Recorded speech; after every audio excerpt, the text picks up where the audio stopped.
ఒక 4 రోజుల కిందట ఫోన్లో ఏదో చూసి మా పాపకు చూపించాడు మా ఆయన. ఇండిపెండెన్స్ డే వస్తుందంటే, డాడీ ఆ ఐటమ్స్ తెచ్చి నేను అలా రెడీ చేస్తాను, లేదంటే నా కోసం నువ్వే చేసివు డాడీ అని చెప్పింది. సరేలేని నిన్న మధ్యాహ్నం తీసుకొని వచ్చాడా మా పాప స్కూల్ ఇంకా వచ్చే లోపల అంతా రెడీ చేసి పెట్టేశాడు అడిగిందనేసి. ఇంక స్కూల్ ఇంకా రాగానే ఇంక చూసి ఫుల్ ఖుషి, మా డాడీ చేసి పెట్టాడు నా కోసం అనేసి. ఇంకా స్కూల్లో ఏమో ఈ టైను ఇవి ఐడి కార్డు ఇచ్చారంట. ఇంకా స్కూల్ యూనిఫామ్లు కానీ ఇస్తామన్నారు, ఆడపిల్లలకి ఇవ్వలేదు, మగపిల్లలకి అయితే ఇచ్చేశారు.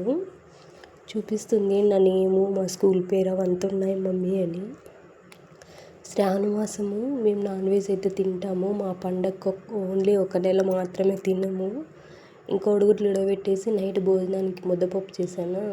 ముద్దపప్పు అలాగే పెడితే మా ఆయన తినడు, ఏంది ఇది పప్పేనా అంటాడు. అందుకే కొంచెం డెకరేషన్ చేసినాం. మార్నింగ్ అయితే 5:30కి అలా లేపేసి స్నానం చేపించేశాడు మా పాపకి మా ఆయన. మళ్ళీ పాలు చాకోసి ఇచ్చాడు. మళ్ళీ 7 గంటలకు పోతే 9:30 10 అలా అవుతుంది. అంతవరకు ఎలా ఉంటుంది ఆకలికి అనేసి మళ్ళీ నేను లేచి జడలేసాను. ఇంక రెడీ అవ్వగానే వెళ్ళి వదిలిపెట్టేసి వచ్చాడు స్కూల్ దగ్గర మా ఆయన.